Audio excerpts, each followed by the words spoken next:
thought, Roger, you know, we all know you the best. By kind of way of introduction, why don't you tell us how you three met each other?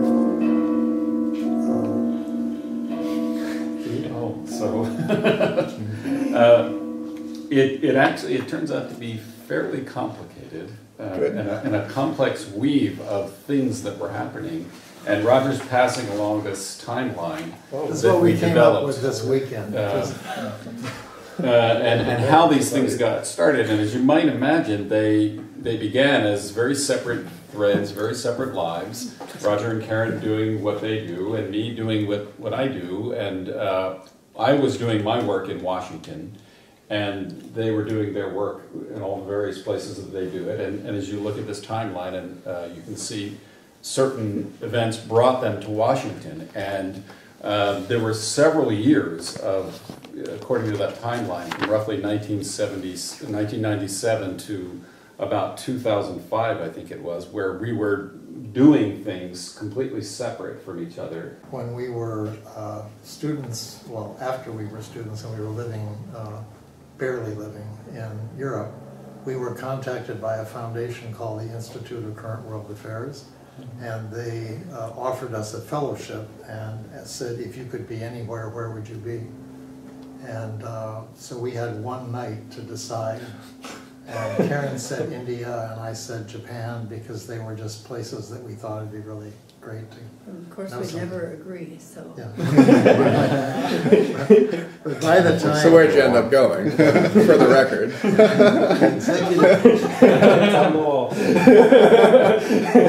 The executive director of this institute said, I'm leaving at 7 in the morning and I have to have your answer then. So we had like about 12 hours to decide to change our life. Wow. And so that institute meets twice a year in New York, Washington, sorry. It used to be So it moves around. But anyway, we went to Washington also for meetings of that institute. So we had connections to Washington, and Steve had grown up there, then moved away, then moved back. And then at actually the particular point that we met was that after the library formed a special collection of our stuff, then they commissioned a work called Justice, which was done in the Great Hall of the Jefferson Building, which is the main structure of the Library of Congress. And then they also did later a portrait concert. And there was a reception after the portrait concert. Steve came to the reception on the concert. We met and we started talking, and that's sort of how we connected. I already had an ensemble called Verge Ensemble. So the question was, does Verge Ensemble become the National Gallery of Art New Music Ensemble, or do I start something altogether new? Finally, Roger said, well, just tell them that we want this to be the National Gallery of Art New Music Ensemble. I think you were leaving our place and you were going to the gallery. Yeah. And he said, this is the time. Yeah. You can do it today. Yeah, so I just said this, and they said, oh, okay, fine, we have to have a name to put on the program. It was probably like 2 weeks before, because I remember they had to hurry up and fix the program. Yeah, there actually was not a name. I mean, they were kind of pressured into giving this ensemble a name. At the same time, the Embassy of France was bringing young French artists to the States. They brought him to Washington. Steve met him there. Ross Carr was playing in Sanctuary. Steve really liked him there. Lisa Cella, who was a flutist from here, is at the University of Maryland, Baltimore County. And, you know, Jaime Oliver was my musical assistant at that point.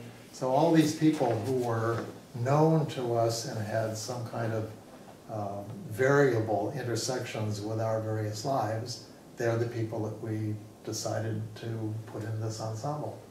And rather than like just getting people from the Washington, D.C. area or something. And again, circumstantial. And we debated that a lot. It would certainly have been much easier to get performers who were all from Washington, because you don't have to deal with transportation issues, and people's schedules are probably a little easier. But we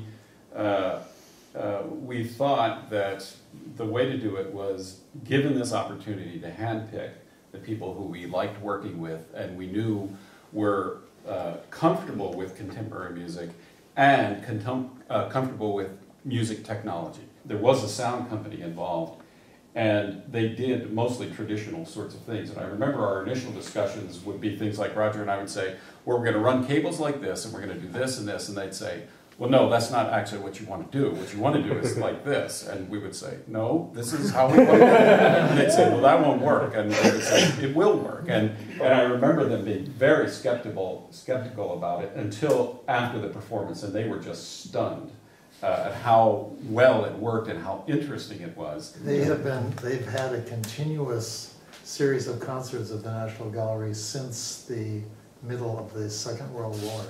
Wow. So they had the oldest continuous concert series in Washington, starting in the 40s. And the National Gallery was right across the street from the USL, that you know, was kind of hangout for servicemen. And they decided that it would be a good thing to get them to come to the art museum, and a way to do that was to give concerts of various kinds. So they have a huge concert series every year, and they have had for many decades. So you're sitting at lunch with him. And we were discussing plans for the next couple of years, various concerts and things that we were going to do. And when we were finished, he said, well, where are you going now? And I said, well, I'm going to visit a friend. It's his birthday. I have a birthday present for him. And he said, oh, that reminds me. John Cage's 100th birthday is in September of 2012. That's 2 years from now. And he said, I would like you to do a Wednesday afternoon concert for his birthday. And at that time, Steven was interested in getting Wednesday afternoon concerts off the ground because he thought it would be a good idea for people who work on the mall. There are a lot of federal buildings surrounding the mall, and he thought people would show up. The concerts actually start at 12:10, and I guess there was this idea that people would get off of work at lunch and run over to the gallery and hear a concert. And so he thought this would be a good effort. And so I thought about it for a little while, and I thought, well, this is not really that much to do for the 100th anniversary of Cage's birth. And thought about it for a bit more, and I knew that Roger had done an interview with Cage right after Silence. I just can imagine with what ended up being a large project, there being like trepidation about. Okay, You know, yeah, that's a good question, because I would say that towards the end I was really getting, I felt it was getting large, you know. And the thing is that as it grew, some museums would contact us and say, we want to be a part of this. Firstly, it's important to be clear that we didn't set out to do a giant Cage festival. That's not the way it happened. It happened that Stephen Eckert proposed doing a Wednesday noon concert. We decided, along with Steve, that a much better thing, because we had already done several Sunday evening concerts there, that it would be better to have a Wednesday afternoon concert and then a Sunday evening concert in the atrium. So then we had a bracket. Right? So then the next idea is, well, what happens between Wednesday and Sunday? We had also, all of us had engagement with the Phillips Collection, which is a wonderful private art gallery very near UCDC that also has a very long and lively music program tradition. And so I thought, well, we can talk them, I will talk them into getting Irvin Arditi to play the Freeman Etudes there. And of course they were extremely hesitant to do that, because they said, well, how long is this craggy solo violin part piece? And I said, well, it's 90 minutes. Well, we can have an intermission, right? No intermission, because Irvin had promised John that he would never play the Etudes again without doing the entire set. We're now in residence 3 months a year at UCDC. That's a whole separate situation, but it feeds into this, because they provided rooms, for example, housing for all of the people who were affiliated with the festival. And of course, housing 20, 25, 30 people for 10 days would have been totally ruinous. Yeah. But it didn't cost us anything, essentially, because of UCDC. Anyway, one day Nancy called and she said, I just had an idea. It's the end of the semester, all my colleagues are out of town. The dean is in, I know, and I suggest that you call the dean and ask for an appointment to discuss the festival. And then if you want to, you can say that it would be nice if I, that is Nancy, were at the meeting. But the main thing is call this guy, Peter Starr, and try to get an appointment with him. Of course, I'd never met Peter Starr, I didn't know anything about it. So I wrote an email, and within 20 minutes, his secretary had answered, so I called the secretary. She said, well, he could see you in an hour, so I went. And basically I explained to him what we were doing, and he said, oh, it's like a federalist model, right? You go and you get each entity to do the thing that you want them to do in service of the whole. And so he said, well, basically, how much money do you need? And what do you want from us? And what will you offer us? So the whole thing happened in 1 hour, and at the end of that hour, we had an agreement that there would be a day-long festival there, that he would provide funds for Ross, for Redfish Bluefish, for the group percussion Cincinnati. There would be a workshop on Saturday. There would be a show in the Katzen Center Art Gallery, etc. And that all happened in less than 1 hour, just by the fact that Nancy Snyder happened to think, she happened to see him, happened to know he was there, know that no one else who would get in the way was there. It goes without saying that every festival or even concert needs to have an identity, a poster and a logo, and how are we going to present ourselves? But we for sure wanted it to be official. I mean, so not too far out, but something that could be accepted and felt comfortable with by the museums and these establishments. So you mean kind of a look that made people think, oh, these people are for real, kind of. Is that what you're saying? For not just for real, but they can do it. Right. That would give them confidence. Mm-hmm. That would just be accepted. But not just a look, but also a way of talking about it. What you sort of agreed on, sort of a method of talking points, maybe. Yeah, right. Yeah. Exactly. Yeah. Well, that's just another aspect of it. Yes, but I should say that before we started contacting people, and we did deal with this look business, and visual representation, and a lot of people learn about Cage, as you know, through his watercolors, through his artworks. It happens that we learned about it through his music, and we knew him personally. He's been here, he's been at this table more than once. And I knew that everybody was going to be using kind of the mid-century bohemian presentation for Cage, which is the typical, very typical thing. So I was so taken by some of the watercolor reproductions that I was seeing, some of the originals too in the National Gallery, that, and you also, I think you agreed, or maybe you just let me go with it, I don't know. But I decided I would do his artwork, use his artwork, instead of the, the lettering and so forth that's used. Although on the poster I did use the lettering. We had to know what we were talking about, and it was a method for us to work that out as much as anything. So we would discuss this aspect, and certain things would filter out, and I think it strengthened our sense of what the festival was about. Well, I think it came, as I said, as certainly not in a flash, but we got together during the times that Karen and I were in Washington, like every other day or so, for hours. And we, ate together and did things together, and Steve came out here, and we were talking all the time about things. And I think that it just gradually, the timeline from my point of view is Eckert proposes Wednesday concert, we propose Wednesday and Sunday concert, there's a gap between the two, let's fill it. Then you start thinking, well, what would fill time? Well, there's a lot of piano music. Who plays the piano? Well, Margaret Langton plays piano, Stephen Drury plays piano, they're really good. Irvin Arditi plays the Freeman Etudes.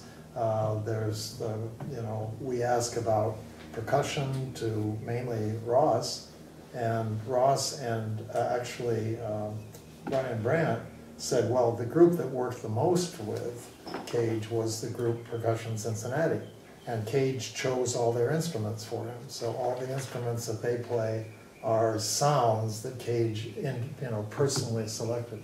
See, Steve had established, long before we actually became collaborators, had established this basic principle of the potential for Washington institutions to work together or to be a part of things, whereas the tendency in Washington is very strongly for every institution to do its own things and to be unconnected to every other institution.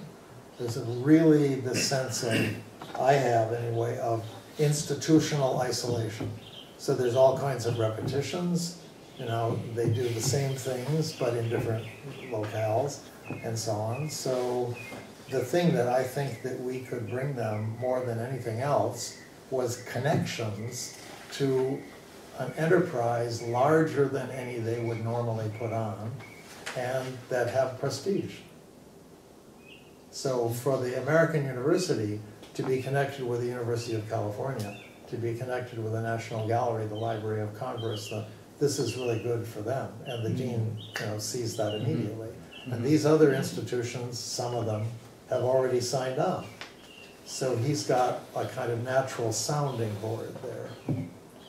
We definitely had the National Gallery and the Library of Congress on board at that point. Laura Kuhn said about Cage's art that the person to contact was a man named Ray Cass. And Ray Cass is the person who actually sort of literally seduced John Cage into starting to do watercolors. And he lives down in Virginia. And he arranged some, or was a part of arranging some kind of a mushroom conference or something that Cage was invited to. And when Cage came to that, afterwards Ray said, well, gee, we have this workshop, wouldn't you like to see what we do? And John said, sure. And Ray had arranged the seduction by having numbered brushes and piles of river rocks, large, medium, and small, a certain number of ink, a lot of very interesting papers. So Cage just got interested right away. So as this thing began to grow, we realized that we had described Cage as a poet, a writer, a philosopher, a painter, a mycologist, all these things, and that it would make sense to actually represent all of those as we began to see that it was a larger and larger palette. So then the question was, who will show his artwork? And we knew, I had gotten to know very well a person, an associate curator of prints and drawings at the National Gallery, because he speaks each year to my class at UCDC. And so Karen and I went over to look at the prints and so on that they had at Cage. And then I think you had seen at some other time some. Anyway, the point is we saw they had a lot of things, but the National Gallery is too big to be manipulated. You can't make it do something without years of, so that didn't work out at first. But on the other hand, it turned out that Ray Cass, this guy who Laura Kuhn had proposed to us, had given 3 Cage watercolors to the Phillips collection. So then it turned out that they also had in their collection works by 2 Pacific Northwest American painters, Morris Graves and Mark Tobey, who had been strong influences on Cage. So then I was able to talk the Phillips people into doing a show that included Cage's work, Mark Tobey's work, and Morris Graves' work. And I had the thought you know, maybe because I have a relationship with C.F. Peters, I thought, well, you know, maybe Peters has manuscripts of Cage's, things that nobody has found. Or maybe they have, you know, correction proofs, or they have letters. So the man from the Katzen Museum, Jack Rasmussen, and I went to Peters for a day and looked through all of their drawers. And here are a couple of, we found many letters which were displayed, and also the original manuscripts of at least 5 different pieces that the New York Public Library doesn't have, and that nobody knew. Sure, well, it's hard to read. Why? This is a letter to Leonard Bernstein from John Cage. And this is 1965, October 17th. Dear Lenny, 2 points. First, I am grateful to you for having decided to present my work and that of Feldman and Brown before your audiences. We all admire your courage in doing this at the present time, for actual hostility toward our work is still felt by many people. Second, I ask you to reconsider your plan to conduct the orchestra in an improvisation. Improvisation is not related to what the 3 of us are doing in our works. It gives free play to the exercise of taste and memory, and it is exactly this that we, in differing ways, are not doing in our music. Since, as far as I know, you are not dedicated in your own work to improvisation, I can only imagine that your plan is in comment on our work. Our music is still little understood, and your audiences, for the most part, will be hearing it for the first time. It would seem best if they could do so without being prejudiced. I admired Aaron, that's Aaron Copland, when he presented my work at Tanglewood, letting the audience know beforehand that though he didn't share my views, he felt the music, since it was seriously written and had found a following among composers, performers, and audiences around the world, had a right to be heard attentively. I feel the opposite about, then he mentions Smelian, who I am told, after conducting a first performance of Webern for the League here in New York, turned toward the audience and joined them in derisive laughter. Surely, there must be some less provocative way to conclude the program, one which will leave no doubt as to your courage in giving to your audience the music which you have chosen to present.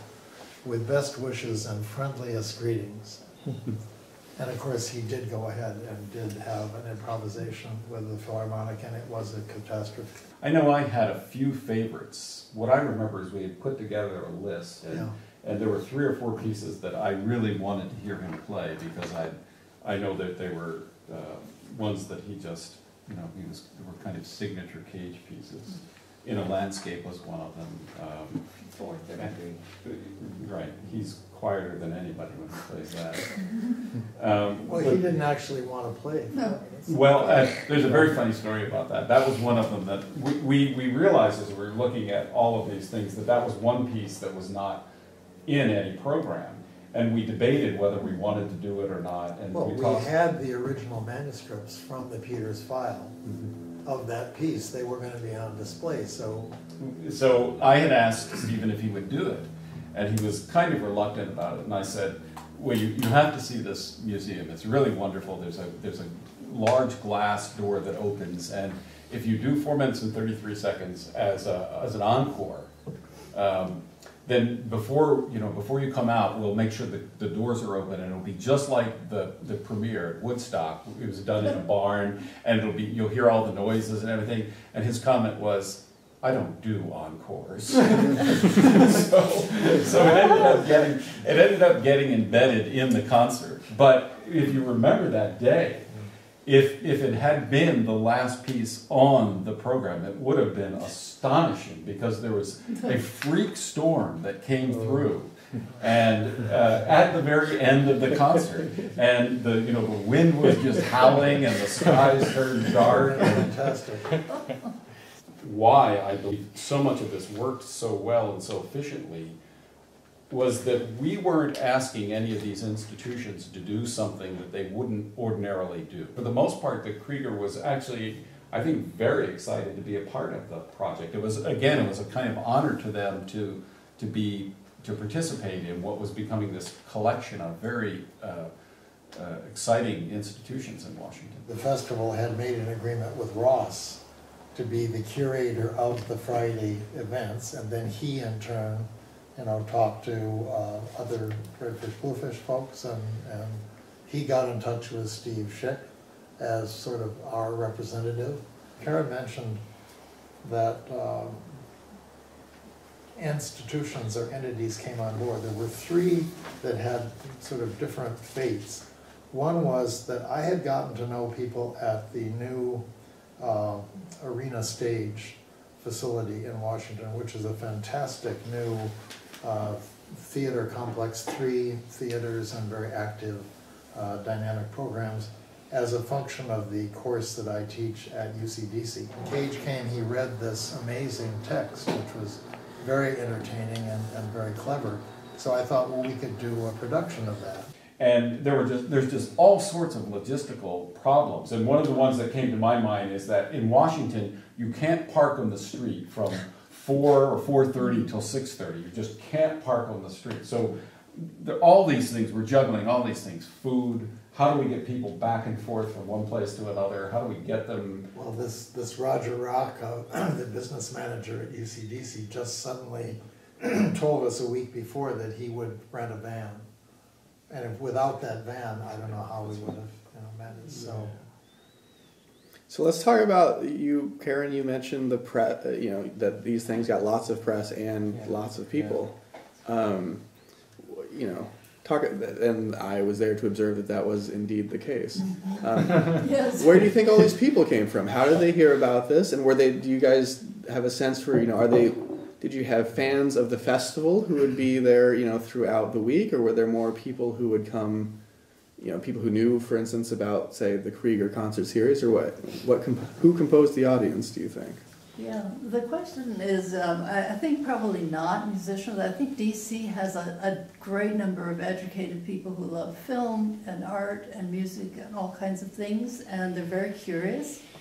A musical audience per se has never really been developed, and that's one of the things that we've been discussing lately for the future. But so I think that a certain portion came to a lot of things. I myself went to every single event, you probably did too. And then each museum has its own mailing list and followers and supporters and so forth who want to be at those events, no matter what it is. So it's probably a combination. And then I think there was probably a buzz out there. I don't know how it happened, but because we didn't have much press beforehand, a little bit, but not much. We did have a plan though. I mean, we thought about that a lot. Quite a bit. Because I don't think any of us really wanted to get involved in something really demanding and perilous without feeling as though something remained afterwards. And the question was, what was going to remain? And Karen's approach to this was to build a website, which, if you haven't looked at it, it's very elaborate and very, complete. Well, actually, we're still working on things, or she is still working on things. At some point, we thought, well, gee, maybe Jim Shute would come out and write about it. Or maybe he'd do an article. So we started talking to Jim Shute. We had Jim Shute and his wife over for dinner. We chatted about it. They went out and bought a lot of books about John Cage. And then at a certain point, Jim said, well, I could maybe take off from work for a week and just come out and write every day. And I thought, well, that's really wonderful, but how could you possibly convince your editor to do that? Anyway, without going through the whole thing, he actually talked his editor into it, that he would go to Washington for the week and that he would send a report every day. And so then part of what we did was to agree that we would provide him with video and photographic evidence every day. Hence, we asked Kyle if he would do video shoots, and one of the students who had been in my course in the spring turned out was quite a good photographer, so he did the still shots, and every night before midnight, Kyle would deliver some video, and Chris Dobie would send us a set of photos. We would choose a few, send them to Jim Shoup.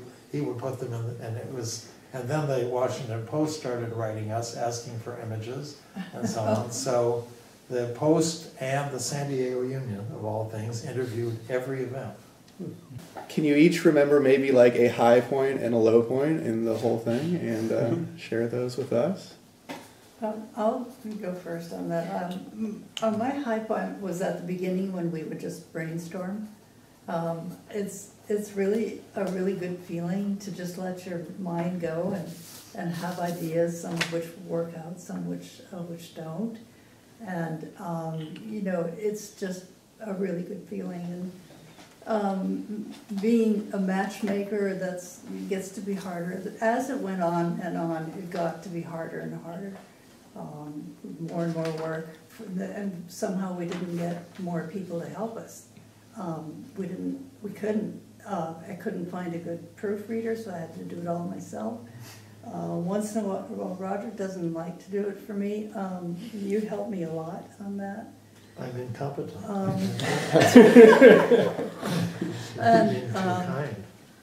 And the most difficult thing that happened for me was when the arena stage backed out. It was hard for me to accept that they did not want to do John Cage, where everybody else did, that they wouldn't endorse him, it had nothing to do with him.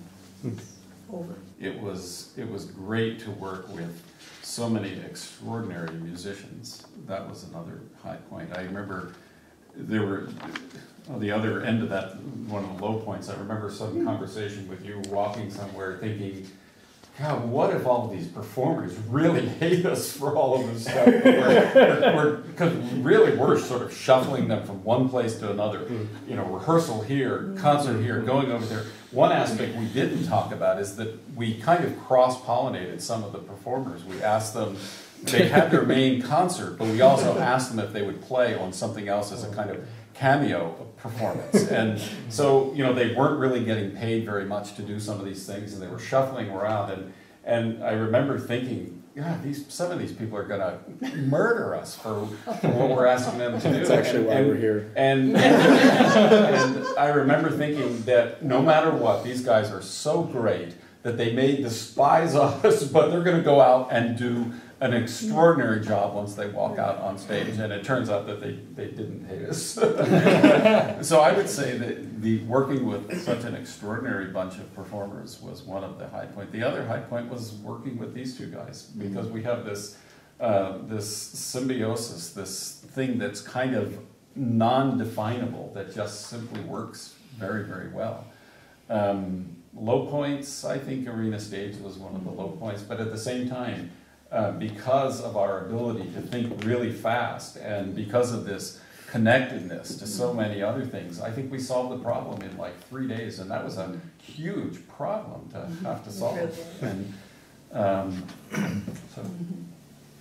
Yeah, I'm really struggling for that. I would say that maybe the most important thing to be said about it from my point of view is when I think back to the festival, I realized that I was actually in a kind of dream state for most of it. You know, when you have these dreams and it's like you're in a viscous substance where you're like slow moving, and you know things are happening around you, but you don't have a connection with them. You know, you don't feel like they're real, or the realness is outside of your space. And I remember one particular moment when I felt like I was really there, and that, I mean, Irvin Arditi has been a friend for decades, and one of Irvin's great qualities is his impish, almost diabolical sense of humor. And at the very end of the Freeman Etudes, and he of course, it had been a scary situation because it was possible that the audience would have started walking out or something. And we were doing it in their auditorium, which is not the place that concerts are usually held, and so on.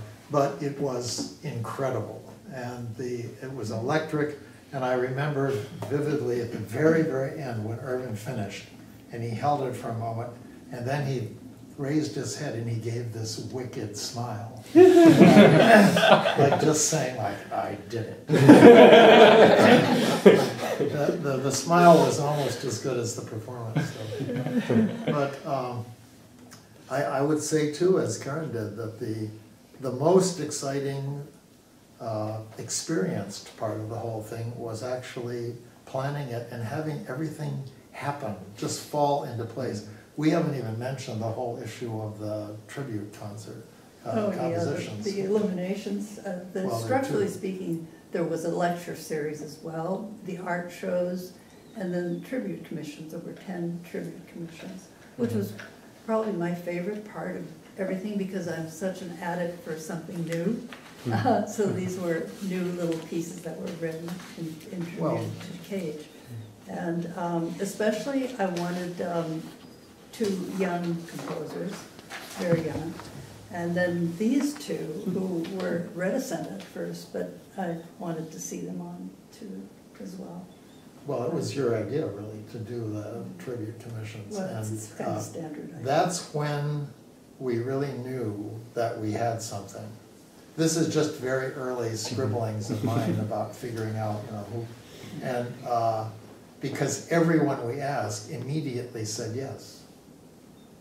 So, that's a kind of, it's a sign of sort of process ratification, If people didn't say, well, I'll think about it and get back to you, they just said yes. I've had a number of experiences with festivals that we've done, and it always happens like that. Once the very first moment of the festival starts, it's all out of control, and it's all in the planning that you've done, the detailed planning.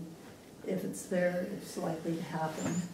Whether you can make it, there's not much you can do once it starts. It's like a vehicle where It has a life of its own. you're not going to stop it. And I think, maybe the weekend before the festival started, realization, we could disappear and it's still going to happen. I mean, everything is scheduled. Performers are starting to arrive. And, but at that point, I think we felt pretty much like it was bigger than us, and it was something where we had, in a way, the right to push on behalf of this thing that had come about somehow, that we were a part of. I think at some point, and it was probably the end of 2011, we had a sense that there were enough things in place that something was definitely going to happen. We weren't quite sure of every venue or how much money or who all the performers were going to be, but there was an outline in place, and enough people had committed, enough venues had committed, that we were certain that something substantial was going to happen. You've all now had a unique experience where you spent, a period of time with concentrated attention on the works of one person, and just outside of the logistics of organizing everything, which was very illuminating to hear about. Are there any kind of core realizations that time brought you about Cage's work, his ideas? Did this experience really change how you think of Cage fundamentally?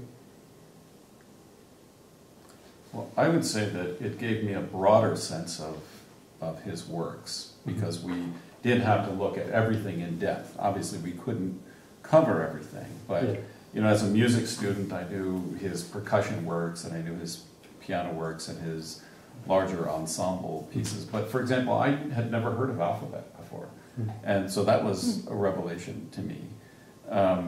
And I knew about his artwork, but certainly not in the detail that we got from Ray Cass and those sorts of connections. So I would say that it did broaden my understanding of the breadth of his work. But it also confirmed what I felt was his strongest work, which is the piano work and the percussion work. Yeah, we should just mention that, actually another high point was certainly the group percussion Cincinnati's performance of Third Construction, which was just stupefying. It was really amazing. I'd say that the way that it, in two ways, changed my feeling. 'Cause I had known John, fairly well on a personal level, but I think frankly, never really valued either his music or his art at a terribly elevated, level. I always thought of him as an extraordinary explorer and articulator of intriguing and demanding views, and he certainly was the influence in my life that liberated me, gave me permission to do things. There's no question about that. But I decided as a result of this festival that Cage is quite contrary to what the normative picture would be. That the thing that was so impressive to me is the precision and quality of his sensibility, whether he was choosing sounds or words or images. And it made a very, very deep impression on me, much greater than I had anticipated. The music impacted me more, and even, looking at and hearing pieces that he composed in the 30s, before even, at the time he encountered Schoenberg, let's say. The music that he did then is really quite remarkable.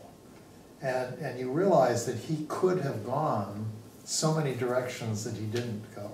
I would say that for me, I never valued Cage enough, in the last half of the last century. And,